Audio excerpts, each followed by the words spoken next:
చూస్తున్నాం పాకిస్తాన్ అష్టదిగ్బంధనం అయిపోయింది. భారత్ చేతిలో పాకిస్తాన్ చిత్తుగా అయిపోయేటువంటి సమయం ఆసన్నమైంది. ఇప్పటికే పాకిస్తాన్ వైపుగా ఎక్కుపెట్టే విధంగా అన్ని రకాలుగా ఆర్మ్ ఫోర్సెస్ ని భారత్ సంసిద్ధం చేసుకుని ఉండి, మరోవైపుగా అటారీ బార్డర్ ని క్లోజ్ చేసింది.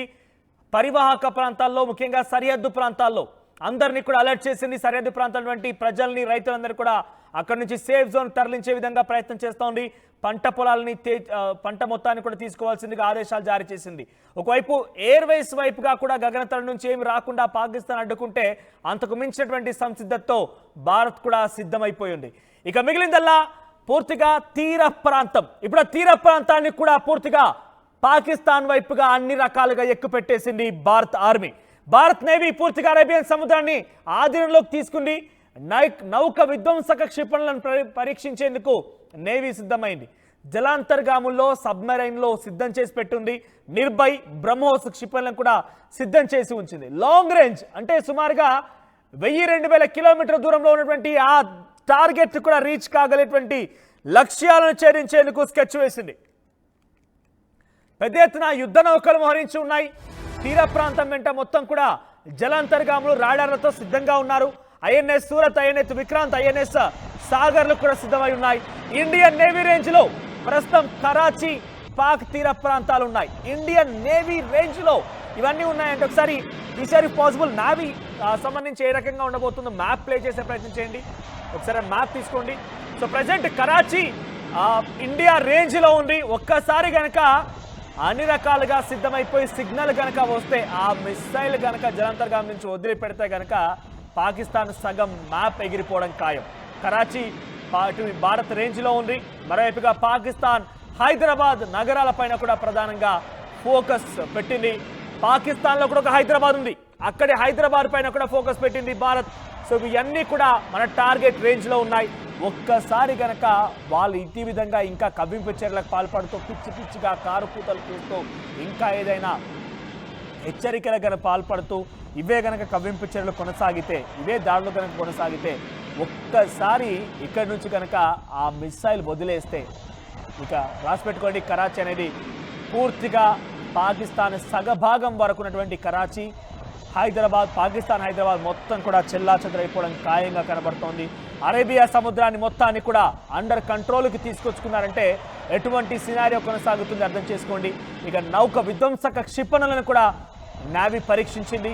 జలాంతర్గాముల్లో నిర్భయ్, బ్రహ్మోసులు సిద్ధంగా ఉన్నాయి. లాంగ్ రేంజ్ లక్ష్యాలను ఛేదించేందుకు స్కెచ్ వేసుకొని కూర్చుంది.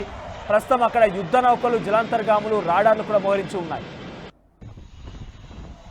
సో ప్రజెంట్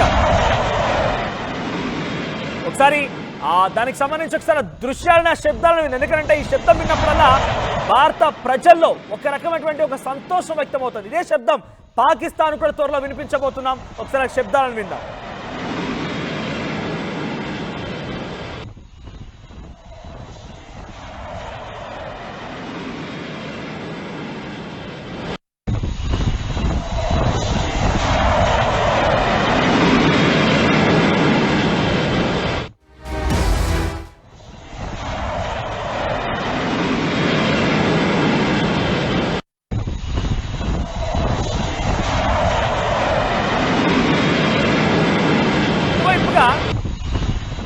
రైట్ సెక్షన్ అటువైపుగా అన్ని రకాలుగా భారత్ కూడా సంసిద్ధంగా ఉంది. బార్డర్ మొత్తాన్ని కూడా క్లియర్ చేయించే పనిలో ఉంది. ఎయిర్వేస్ ద్వారా ఎటువంటి అవకాశం లేనే లేదు. ఒకవేళ వచ్చినా కూడా దాన్ని డిస్పోజ్ చేయడానికి, దాన్ని డిస్మాంటిల్ చేయడానికి భారత్ దగ్గర అన్ని రకాల సంసిద్ధంగా ఉన్నాయి. ఇక నావిక ద్వారాల ద్వారా కూడా, నేవీ ద్వారా కూడా అన్ని రకాలుగా సంసిద్ధం చేసి పెట్టుంది. లాంగ్ రేంజ్ని సైతం టార్గెట్ చేస్తున్నట్టుగానే ఇప్పుడు అనేక రకాలుగా క్షిపణులను కూడా పరీక్షించినట్టు తెలుస్తోంది. సో ఎలా ఉండబోతోంది? అన్ని రకాలుగా అష్టదిగ్బంధనం అయిపోయింది పాకిస్తాన్ అనేది. నెక్స్ట్ టార్గెట్ ఏంటి, ఎలా ఉండబోతోంది, అప్డేట్స్ ఏంటి? మనోజ్, ఇప్పటికే ఐఎన్ఎస్ విక్రాంత్ అక్కడ లాంచ్ అక్కడ ఎప్పుడైతే ప్లేస్మెంట్ చేస్తామో ఇప్పటికే పాకిస్తాన్ కి వెనులో వణుకు మొదలైంది. ఎందుకంటే కనుక రిమెంబర్ ఇదే అంశానికి సంబంధించి, ఎందుకంటే అక్కడ వెజల్స్ వచ్చే సిస్టమ్ ఎక్కడి నుంచి, ఎర్ర సముద్రం నుంచి మనకి వెజల్స్ కావచ్చు, లేకపోతే వాణిజ్యం జరుగుతూ ఉంటుంది.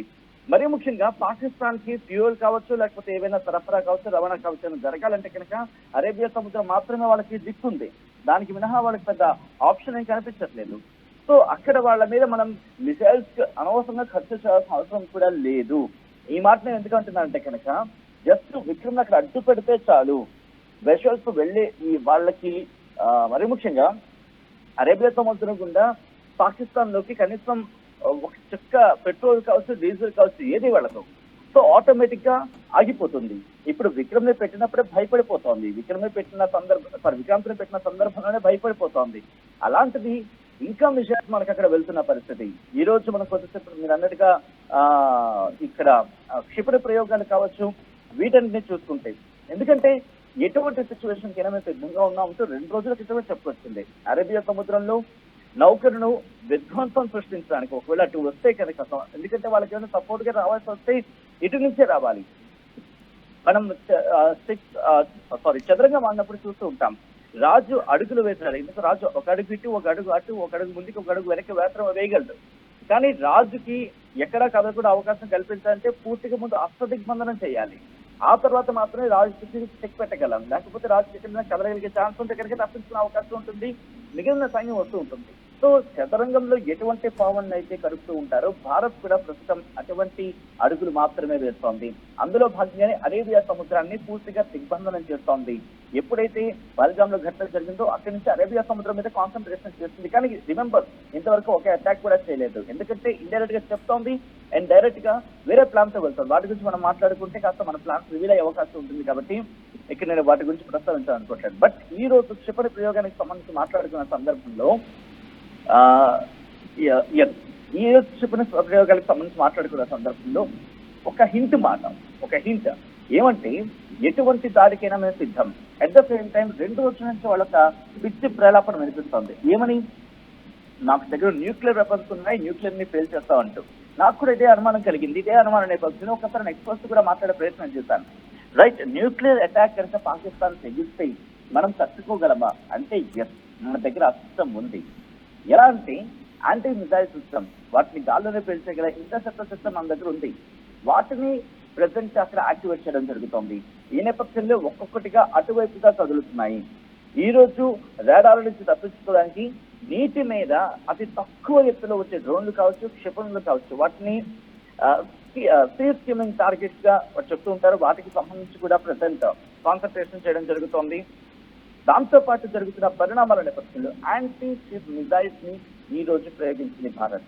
అంటే మిజైల్స్ కి సంబంధించి ఏ రకంగా వచ్చినా, ఎలా వచ్చినా మనం తట్టుకోవాలి, అట్ ద సేమ్ టైం మనం ప్రయోగించాలి వెంటనే. సో ఈ రెండింటి విషయంలో చాలా క్లియర్ కట్ గా ముందుకు వెళుతోంది. ఎందుకంటే ఇక్కడ భూతల మీద చూసుకుంటే ఫస్ట్ ఎయిర్ ఫోర్స్ వెళ్ళి రూట్ ని క్లియర్ చేస్తూ ఉంటుంది, ఆ తర్వాత మన మిలిటరీ ముందుకు వెళ్తూ ఉంటుంది. కానీ ఇక్కడ సముద్రం మీద అటువంటి పరిస్థితులు ఉండవు. సముద్రం మీద మనం ఎలా వెళ్తున్నాం అనేది క్లియర్ కట్ గా తెలిసిపోతూ ఉంటుంది, ఎక్సెప్ట్ సబ్మెరీన్స్ కి సంబంధించి. అంటే అటువంటి నిఘా వ్యవస్థ కూడా అవైలబుల్ గా ఉంది. కాబట్టి ఇక్కడ ఏది చేస్తున్నా అడ్వాన్స్ గా ముందుకు వెళ్ళగలిగితేనే. సో ఆ ఎయిర్ స్పేస్ ని మనం పూర్తిగా అదుపులోకి తీసుకునే సిచ్యువేషన్ అంటే ఆల్రెడీ మనం ఆ ప్రయోగాలు ఉన్నాం. ఇండియన్ నేవీకి సంబంధించి మాట్లాడుతున్న సందర్భంలో మన దగ్గర ఉన్న ఒక్కసారి ఆ ఎక్విప్మెంట్ గురించి పూర్తిగా చెప్పను, బట్ ఆ లింక్స్ ఇచ్చే ప్రయత్నం చేస్తాను. ఎందుకంటే మన దగ్గర ఉన్న ఒక్కొక్కటి గురించి మాట్లాడుకున్న సందర్భంలో ముందుగా ఐఎన్ఎస్ విక్రాంత్ గురించి మనం చెప్పుకోవచ్చు, ఐఎన్ఎస్ చక్ర గురించి మాట్లాడుకోవచ్చు, లేకపోతే ఇలా మాట్లాడుకుంటూ పోతే సబ్మెరైన్స్ కి సంబంధించి మాట్లాడుకుంటే ఐఎన్ఎస్ కల్వరికి సంబంధించి మాట్లాడుకుంటే ఐఎన్ఎస్ శక్తి ఉంది, ఐఎన్ఎస్ నీలగిరి ఉంది, ఐఎన్ఎస్ ఇంఫాల్ సంబంధించి కావచ్చు, ఐఎన్ఎస్ విక్రమాదిత్యకు సంబంధించి అలా ఎన్ని మాట్లాడుకుంటూ వస్తే మన దగ్గర అమ్యునేషన్స్ కావచ్చు, ఆ ఎక్విప్మెంట్ కావచ్చు, ఆ సబ్మెరైన్స్ కావచ్చు, ఎయిర్ క్రాఫ్ట్ కావచ్చు, లేకపోతే ఆ వెపన్ సిస్టమ్ కావచ్చు, మన దగ్గర పక్కాగా ఉంది. దీంట్లో బహుశా 10% కూడా పాకిస్తాన్కి వాడడానికి, అంటే పాకిస్తాన్ అటాక్ చేయడానికి 10% అయినా సరిపోతుంది. కానీ భారత్ ప్లాన్ ఇప్పటి వరకు జరుగుతున్న పరిణామాలు బట్టి చూస్తుంటే మనకి మినిమం డ్యామేజ్, మనకు డ్యామేజ్ లేకుండా ముందుకు వెళ్ళాలి అనే ఆలోచనలో కనిపిస్తోంది. అక్కడ జరుగుతున్న పరిణామాలు కూడా అలాగే కనిపిస్తున్నాయి. ఎందుకంటే అరేబియా సముద్రం మ్యాప్ లో ఎవరైనా ఒకసారి చూసే ప్రయత్నం చేస్తే కనుక అక్కడ మనకు ఆప్షన్ లేదు.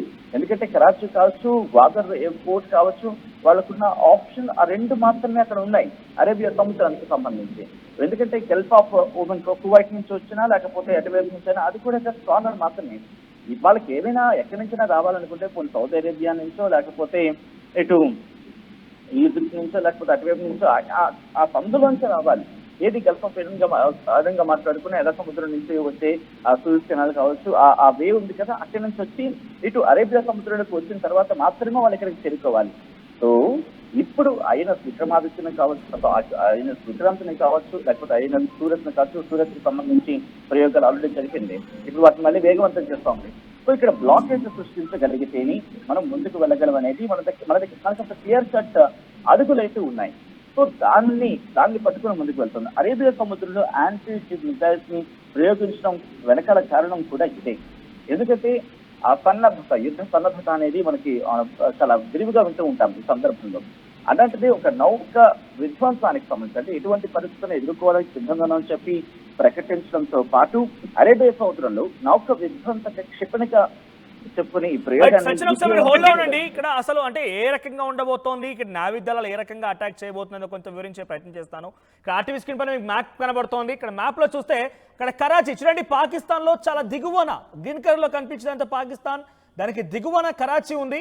అయితే అక్కడి వరకు అరేబియన్ సీ మొత్తాన్ని కూడా నావీ అండర్ కంట్రోల్లోకి తీసుకుందని అంటే అక్కడి నుంచి అరేబియన్ సీ నుంచి ఎటువైపు నుంచి అయినా కరాచీ లాంగ్ రేంజ్ లో టార్గెట్ పెట్టింది. కరాచీని హిట్ చేస్తే సగానికి పైగా పాకిస్తాన్ అవుట్ అయ్యాక ఆ పక్కనే పాకిస్తాన్ హైదరాబాద్ కూడా ఉంటుంది.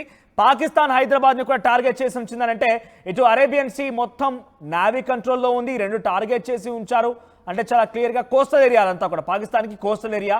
ఈ కోస్టల్ ఏరియా నుంచి అన్ని రకాలుగా టార్గెట్ చేసి ఉంచారు. అంటే బహుశా అది ఎక్కడి నుంచైనా కావచ్చు, ముంబై నుంచైనా కావచ్చు, లేదంటే వైజాగ్ నుంచైనా కావచ్చు, ఏ రకంగా టార్గెట్ చేసి ఉంచారనేది మనం చెప్పలేం. ఎందుకంటే ఇండియన్ నావీ ఎక్కడి నుంచి టార్గెట్ చేసిందని మనం చాలా క్లియర్గా ఇన్ఫర్మేషన్ని మనం పాస్ చేయలేం. కాబట్టి ఎక్కడి నుంచి టార్గెట్ చేసినా కూడా లాంగ్ రేంజ్లో కరాచీ వరకు వెళ్ళే అవకాశం అయితే కనబడుతోంది. సో కరాచీని పాకిస్తాన్ హైదరాబాద్ కనుక హిట్ చేసి ఉంటే కనుక సగానికి సగం హైదరాబాద్ లేచిపోతుంది, హైదరాబాద్ సగానికి సగా వెళ్ళిపోతుంది. ఇదే కనుక మనం ఈ బార్డర్లో చూస్తే అహ్మదాబాద్ కరాచీ దగ్గర నుంచి మొదలుకుంటే అక్కడ పైన శ్రీనగర్ రెడ్ కలర్ కనిపించేంత వరకు ఆ బ్లూ బార్డర్ మొత్తం కూడా ఇంటర్నేషనల్ బార్డర్ అంతా కూడా, ఇక పైన రెడ్ కలర్ కనిపించేది అది ఎల్ఓసి 748 కిలోమీటర్స్. ఈ బ్లూ కలర్ బార్డర్ అంతే సుమారుగా 3400 కిలోమీటర్స్. ఇదంతా మొత్తం కూడా పాకిస్తాన్తో షేరింగ్ బార్డర్ అన్నట్టు. సో ఇక్కడ అటారీ బార్డర్ దగ్గర కానివ్వండి, లేకుంటే వాగ్ బార్డర్ శ్రీనగర్, ఆ తర్వాత వివిధ బార్డర్లో మొత్తం అటువంటి అన్నింటినీ కూడా ఈ యొక్క పాకిస్తాన్తో ఇండియా పాక్ షేరింగ్ బార్డర్ మొత్తాన్ని కూడా ఖాళీ చేయిస్తున్నారు. పైనుంచి ఎయిర్వేస్ కూడా అంటే ఎటువంటి విధంగా కూడా వదిలిపెట్టకుండా అన్ని రకాలుగా సంసిద్ధత ఉంది. So INS Sagar, INS Vikrant, INS మరొకటి కూడా ఈ సూరత్, ఈ మూడు కూడా సిద్ధంగా ఉన్నాయి. సో నావిక దళాలు కూడా సిద్ధంగా ఉన్నాయి, అటు ఎయిర్ ఫైటర్స్ కూడా సిద్ధంగా ఉన్నాయి, అన్ని రకాలుగా సంసిద్ధంగా ఉన్నాయి. అటాకింగ్ మోడ్ ఒకటే లేకుంటే అన్ని రకాలుగా సంసిద్ధంగా ఉన్నాయి. డైరెక్ట్గా పాకిస్తాన్ని చిత్తు కింద చేయడం కోసం అన్ని రకాల సంసిద్ధత భారత్ దగ్గర ఇప్పుడు మోహరించి ఉంది. అన్ని రకాల ఆర్మ్ ఫోర్సెస్తో తయారుగా ఉన్నారు. ఏ క్షణమైనా ఎప్పుడైనా ఒక బిగ్గెస్ట్ వార్తని మనం వినబోతున్నాం. ఎస్ సచిన్, ఫైనల్ కంక్లూడ్ చేయండి. అంటే ఇప్పుడు ఏ రకంగా చూసినా కూడా భారత్ సంసిద్ధంగా ఉంది, అటాకింగ్ మోడ్ కోసం రెడీగా ఉంది, బ్రహ్మోస్, నిర్భయ్ లాంటి క్షిపణులను రెడీగా చేసి పెట్టుకొని ఉంది. ఇక అటాకింగ్ మోడ్ కోసం వెళ్తుందా, లేదంటే అటు పాకిస్తాన్ నుంచి ఏదైనా చర్య వచ్చేంత వరకు కానీ పాకిస్తాన్ నుంచి మరొక రకమైనటువంటి అటాకింగ్ వచ్చేంత వరకు వెయిట్ చేస్తుంది అనుకోవాలంటే ప్రజెంట్ అసలు ఏం ఎక్స్పెక్ట్ చేయవచ్చు, ఎటువంటి విధంగా ఉండబోతోంది? ఫస్ట్ అష్టదిగ్బంధనం మన ప్లానింగ్, అది అష్టదిగ్బంధనం జరుగుతోంది. మిలిటరీ ఆపరేషన్స్ ఎక్కడా మనకి బయటికి రావట్లేదు, అంటే మిలిటరీ చాలా గట్టిగా వెళ్తోంది. At the same time air space కి సంబంధించి ఇండియన్ ఎయిర్ ఫోర్స్ కూడా అక్కడ ప్లానింగ్ లో ఉంది. కానీ ఇంట్రెస్టింగ్ గా ఇప్పుడు చూసుకుంటే నేవీ చాలా విరివిగా ఈ అంశానికి సంబంధించి తన ప్లానింగ్ ని చెప్పే ప్రయత్నం చేస్తుంది. అంటే ఐఎన్ఎస్ సాగర్ కి సంబంధించి చెప్పే ప్రయత్నం కావచ్చు, లేకపోతే విశ్వాస్ రిలీజ్ కావచ్చు, ఒక ప్లానింగ్ తో ముందుకు వెళుతోంది. ఎందుకంటే ఇక్కడ పెద్దగా మనం లార్జ్ స్కేల్ లో ఎక్స్పెక్టేషన్స్ ఏం అవసరం లేదు. పక్కాగా అరేబియా సముద్రాన్ని మనం కనుక ఆధీనంలోకి తెచ్చుకోగలిగితే ఇక్కడ సగం పని అయిపోయినట్టే. ఎందుకంటే ఆన్ ద ల్యాండ్ మిలిటరీకి సంబంధించి ఆపరేషన్ మనకి పక్కగా ఐడియా ఉంది. అలాగే ఎయిర్ సంబంధించి, ఎందుకంటే ఎయిర్ ఫోర్స్ కి సంబంధించి అది కూడా మనకి ప్లానింగ్ లో ఉంది. కానీ ఎటు వచ్చి కాస్త ఏమైనా సిచ్యువేషన్ మారే అవకాశం ఉంది అంటే కనుక అరేబియా సముద్రం దగ్గర. సో ఇక్కడ దీని మీద పూర్తిగా పట్టు బిగించాలంటే, ఎందుకంటే ఇక్కడ ఇంట్రెస్టింగ్ గా నిన్న హమాస్ కాదు హౌతీ రెబల్స్ కూడా ఒక డైలాగ్ వేయడం జరిగింది. హౌతీ రెబల్స్ కూడా సంబంధించి ఏమంటున్నారంటే, ఇటు విక్రాంత్ ని ఫెయిల్ చేస్తామని చెప్పి వీళ్ళు డైలాగ్ వేసిన పరిస్థితి. ఒకవేళ అటువంటి సినారియో, ఎందుకంటే ఎక్కడో మోల్ ఉంటుంది, యమన్ లో ఉంటుంది ఈ హౌతీలు. బట్ ఎప్పుడైతే అరేబియా సముద్రంలోకి విక్రాంత్ అడుగుపెట్టింది, దీన్ని ఫేస్ చేస్తూ ఉంటున్నారు in support of Pakistan. So అలా వెళితే కనుక అమెరికా రంగంలోకి దిగే అవకాశం ఉంటుంది. అమెరికా రంగంలోకి దిగి అట్లీస్ట్ పసిఫిక్ ఓషన్ కి సంబంధించి మాట్లాడుకున్న సందర్భంలో ఇటు యమన్ వరకు వాళ్ళని కనుక నియంత్రించగలిగితే అరేబియా సముద్రం మన పట్టులోకి వచ్చినట్టే. కానీ విక్రాంత్ మనం కాపాడుకోవాల్సిన అవసరం కూడా ఉంది. ఒకవేళ ఎందుకంటే మనం పాకిస్తాన్ చూసుకుంటూ ఇటు యమన్ కనుక మనం అఫ్కోర్స్ విస్మరించే పని అవకాశం రెండు ఉండవు. ఒకవేళ హౌతీలు కనుక ఒకవేళ అడ్వాన్స్ మూవ్ వేస్తే ఇక్కడ మనం అమెరికా సాయం తీసుకోవడం, అమెరికా సాయం తీసుకోవడం అవసరం కనిపిస్తుంది. At the same time Israel సాయం కూడా తీసుకోవాల్సిన అవసరం ఉంది. ఎందుకంటే యమన్ ని కంట్రోల్ చేయగలగాలి, యమన్ హౌతీలను కంట్రోల్ చేయగలగాలి. ఎందుకంటే మన టార్గెట్ అంతా పాకిస్తాన్ వైపు ఉన్నప్పుడు మన టార్గెట్స్ ఎక్కడ కూడా విచ్ఛిన్నం కాకూడదు, మన టార్గెట్స్ ఏది డైవర్షన్ కాకూడదు అనుకుంటే కనుక వాళ్ళ సంగతి వాళ్ళకి అప్పచెప్పితే they will take care of that. ఎందుకంటే వాళ్ళకు కూడా ఇక్కడ అవసరం ఉంది కాబట్టి రెడ్ సీ మీదుగా ఇటు అరేబియా సముద్రం నుంచి బే ఆఫ్ బెంగాల్ కావచ్చు, లేకపోతే ఇటువైపు మనం ఏషియాకి కనెక్ట్ అవ్వాలంటే వాళ్ళకున్న ఆప్షన్ అదే. కాబట్టి ఐ థింక్ ఒకవేళ హౌతీలు కనుక ఎంటర్ అయితే అరేబియా సముద్రంలో విక్రాంత్ మీద అటాక్ అయ్యే పక్షంలో అమెరికా ఇజ్రాయెల్ దిగిన పెద్ద అతిశక్తి లేదనుకోవాలి ఇక్కడ మనం. సో అన్ని రకాలుగా భారత్ సంసిద్ధంగా ఉంది. అటు ఎయిర్ ప్రకారంగా కానివ్వండి, లేదంటే బౌండరీస్ షేరింగ్లో కూడా అన్ని రకాలుగా సంసిద్ధం చేసుకున్నారు. ఆర్మీ ఫోర్సెస్ రెడీగా ఉన్నాయి, ఇక నావీ దళాలు కూడా రెడీగా ఉన్నాయి. అన్ని రకాలుగా పాకిస్తాన్ అష్టదిగ్బంధనం చేశాం. ఇక తదుపరి పాకిస్తాన్ని చిత్తు చేయడమే తదుపరిగా మిగిలి ఉంది. పాకిస్తాన్ అష్టదిగ్బంధనం అయిపోయింది. మీరు గమనిస్తే కరాచీ దగ్గర, ఇందాక మ్యాప్లో చూపించాను, మళ్ళీ మీకు చూపిస్తాను. మ్యాప్లో కోస్టల్ ఏరియా షేర్ చేసుకుంటోంది పాకిస్తాన్ నుంచి కరాచీ, పాకిస్తాన్ హైదరాబాద్ కూడా మరికొన్ని ప్రాంతాలు కూడా ఉన్నాయి. గ్వార్ధార్ అనేటువంటి మరొక పోర్ట్ కూడా ఉంది. ఈ రెండు పోర్ట్స్ అక్కడ షేర్ చేసుకుంటున్నాయి. వాటిని లాంగ్ రేంజ్ నుంచి ఇండియా టార్గెట్ చేసి పెట్టి ఉంది. ఏ క్షణమైనా కూడా వాళ్ళు కనుక అటాకింగ్ మోడ్లోకి వస్తే వాటిని పేల్చడానికి సిద్ధంగా ఉంది. ఇక మరోవైపుగా బార్డర్ షేరింగ్లో, ఇంటర్నేషనల్ బార్డర్ షేరింగ్ నేపథ్యంలో ఆ గ్రామీణ ప్రాంతాలని, ఆ సరిహద్దు ప్రాంతాలను మొత్తం కూడా అలర్ట్ చేసింది. అటారీ బార్డర్ని క్లోజ్ చేసింది, అన్ని రకాలుగా క్లోజ్ చేసి పెట్టించింది. అక్కడ కూడా సాయుధ బలగాలను మోహరించి ఉంది. ఇక ఏ ద్వారా ఎటువంటిది వచ్చినా కూడా చాలా ఈజీగా ట్యాకిల్ చేయడానికి సిద్ధంగా ఉంది. అంటే అన్ని రకాలుగా పాకిస్తాన్ని అష్టదిగ్బంధన చేసి భారత్ సంసిద్ధంగా కూర్చొని ఉంది. ఒకసారి ఆర్డర్లు వచ్చాయనంటే ఇక పాకిస్తాన్ పైన యుద్ధం మొదలు పెడితే పాకిస్తాన్ తూటాల కింద ఖండాలుగా ఖండించామంటారు చూసారా, ఆ విధంగా పాకిస్తాన్ ఖండాలుగా ఖండించి ఒకప్పుడు పాకిస్తాన్ అనేది ఉండేది అని చెప్పి భవిష్యత్తులో మాట్లాడుకునేటువంటి ఒక మాట కోసం రాబోతోంది. చూద్దాం మరి ఏం జరుగుద్దో.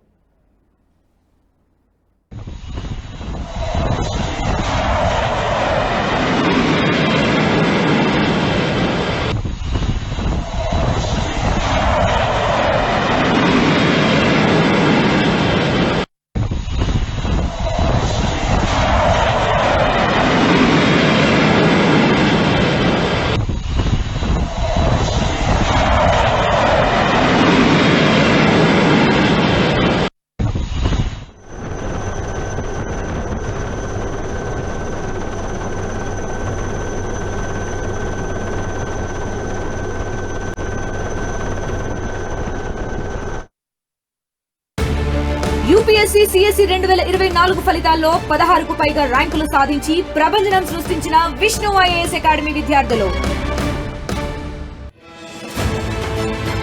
Bridging the gap between the textbook and the industry through innovation. KLH deemed to be university.